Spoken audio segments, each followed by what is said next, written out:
పేరు నా పేరు వెంకటరావు. ఎక్కడన్నా మీది? మైలవరం. మైలవరం అన్న. మరి మైలవరం అసెంబ్లీ ఓటర్గా ఈసారి ఏ పార్టీకి ఓటు వేయాలనుకుంటున్నారు? అసలు ఏం చెప్తారు? మేము టీడీపీ అండి ఫస్ట్ నుంచి. అదే అంటే ఎందుకు టీడీపీకి ఎందుకు వేయాలనుకుంటున్నారు? ఏమైనా అభ్యర్థిని చూసేస్తున్నారా లేకపోతే ఏంటి ఈ రోజున? టీడీపీ నుంచే మాకు ఓటు వచ్చింది. మీకు పథకాలు పొందింది కూడా టీడీపీలో. ప్లస్ మేము ముందు కూడా కొంచెం పదవులు కూడా మా ఫ్యామిలీ తరఫున చేశారు కాబట్టి ఫస్ట్ నుంచి మేము అందులోనే ఉంటాం. అన్న అంటే ముఖ్యంగా ఇక్కడ బీసీలకి న్యాయం చేస్తూ కూడా ఈరోజు జగన్మోహన్ రెడ్డి గారు రాష్ట్రంలో ఎంతోమంది బీసీలకి టికెట్లు ఇచ్చానని అంటున్నారు. అందులో భాగంగానే మైలవరం నియోజకవర్గంలో ఈరోజు బీసీకి సామాన్యుడికి నేను టికెట్ ఇచ్చాను ఇక్కడ అని చెప్పేసి మాట్లాడడం ఎవరైతే శరణాల తిరుపతిరావు గారు, మరి ఆయన గురించి ఏమంటారు? అసలు ఆయన వ్యక్తిత్వం ఎలాంటిది అంటారు? ఏం చెప్తారు? అసలు బీసీలకి టికెట్ ఇచ్చిన మాట వాస్తవేనండి, కాదంటలేదు. కానీ బీసీల్లో ఇంకా గొప్ప వాళ్ళు ఉన్నారు. వాళ్ళందరినీ వదిలేసి ఒక సామాన్యుడికి ఇచ్చారు అనేది కరెక్టే. కానీ బట్ ఆయన అయితే సరిపోడు అని మా అభిప్రాయం అండి. వసంత్ గారికి ఎదురుగా ఆయన అయితే సరిపోయే వ్యక్తి కాదని మా అభిప్రాయం. అది ఏ రకంగా అంటే ఆయన వార్డు మెంబర్గా ఓడిపోయారని ఇంతకుముందు విన్నాము.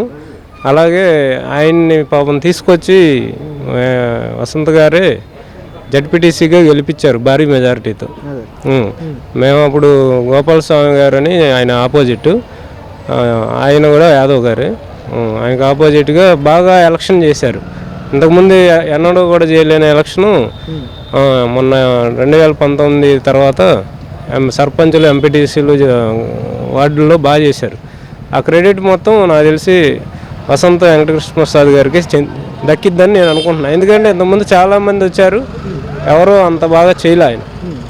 అందుకే ఈరోజు కూడా వసంత్ గారు టీడీపీలోకి వచ్చాక కూడా మేమందరం ఆయనకి సపోర్ట్గా నిలిచేది కూడా ఆయనలో ఉన్న క్యాపబిలిటీ చూసే మేము అనుకుంటున్నాం. ఆయనకైతే ఈయన శరణాల తిరుపతిరావు గారు అనే ఆయన ఏ రకంగా సరిపోరని మా అభిప్రాయం. మేము లోకల్గా చూస్తున్నాం కాబట్టి ఎవరేంటి అనేది సరిపోరని మా అభిప్రాయం. ఈరోజు ఆయన నేను ప్రచారానికి వెళ్తుంటే నాకు ప్రజాస్పందన వస్తుంది, సభలు పెడుతుంటే వేలల్లో జనాలు వస్తున్నారని చెప్పి మాట్లాడుతున్నారు కదా, ఏం చెప్తారు?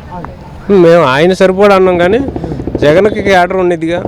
జగన్ క్యాడరు, జగన్ అభిమానులు వీళ్ళందరూ ఉంటారు కాబట్టి ఎవరిని నుంచో పెట్టినా వాళ్ళు సపోర్ట్ చేస్తారు. అంటే అన్న ముఖ్యంగా ఇక్కడ కేసినేని నాని గారు చేస్తున్నారు కొన్ని వ్యాఖ్యలు. దాదాపు మైలవరం నియోజకవర్గాన్ని నా సొంత నియోజకవర్గంగా భావించి ఇక్కడ వైసీపీ అభ్యర్థిని నేను గెలిపించుకుంటానని చెప్పి కూడా మైలవరం అభివృద్ధికి నేను కృషి చేస్తానని చెప్పి ఇలాంటి వ్యాఖ్యలు చేస్తున్నారు కదా, ఏం చెప్తారు? ఆయన గెలిపించడం ఏముందండి, 2019లో మరి ఆయన ఉమాగారిని గెలిపించుకోలేదు, తిరువూరు టీడీపీ అభ్యర్థిని గెలిపించుకోలేదు, నందిగామ టీడీపీ అభ్యర్థిని గెలిపించుకోలేదు, వీళ్ళందరూ గెలిపించుకోలేదు కదా ఆయన. మరి ఆయన ఇప్పుడు వీళ్ళ ఈ టైపుకి వచ్చి ఆయన గురించి వీళ్ళందరినీ గెలిపించడం ఏంటి? ఆయనకి తెలుసు, మొన్నటిదాకా ఆయన తిట్టిన ఆయనే కదా జగన్ గారిని. మరి ఇప్పుడు ఆయన వచ్చి వీళ్ళందరినీ గెలిపిస్తానంటే అది ఎంతవరకు నమ్మశక్యం కాదని నా అభిప్రాయం. అది అంటే ఈరోజు జోగి రమేష్ గారు తన నియోజకవర్గం పెనమలూరు వదిలేసి మైలవరం మీద ఆసక్తి చూపిస్తున్నారని చెప్పి కూడా చాలా తెలిసింది. గతంలో వసంత కృష్ణ ప్రసాద్ గారిని ఇబ్బంది పెట్టారు, దేవినేని ఉమా గారిని ఇబ్బంది పెట్టారని చెప్పి కూడా చాలా ఆరోపణలు ఉన్నాయి ఆయన మీద. ఈ రోజున తోలుబొమ్మలా ఉన్నాడు తిరుపతిరావు ఆయన చేతిలో అని చెప్పి కూడా వస్తున్నాయి వార్తలు, ఏమంటారు మీరు? అసలు ఆ మాట వాస్తవేనండి. తిరుపతిరావు గారికి తెలియదు, తిరుపతిరావు గారికి పాపం ఏమీ తెలియదు. నిజంగా ఆయన్ని తోలుబొమ్మ చేసి ఆడిస్తున్నారు. ఎందుకంటే ఆయన బీసీకి ఇచ్చాము, సామాన్యుడికి ఇచ్చాము అన్నారు. సామాన్యుడికి ఇచ్చినప్పుడు సామాన్యుడు రాజకీయం చేయమని చెప్పండి, సామాన్యుడిగానే ముందుకెళ్ళాలి. ఇద్దరిని పక్కన పెట్టుకున్నారు, ఇద్దరు రెడ్లు, వెనకాల ఒక కమ్మ కేసినేని నాని గారు. మరి వీళ్ళందరిని పెట్టుకొని సామాన్యుడు రాజకీయం ఉంది? సామాన్యుడు రాజకీయం కాదు. వాళ్ళు బాగానే గట్టిగానే ఆయన్ని యాదవ కులం నుంచి శరణాల తిరుపతిరావు గారిని తీసుకొని వాడుతున్నారు. మేము ఆయన్ని తక్కువ అంచనా ఏమి వేసుకోవట్లేదులేండి. మా నాయకుడి మీద చాలా మాకు నమ్మకం ఉంది.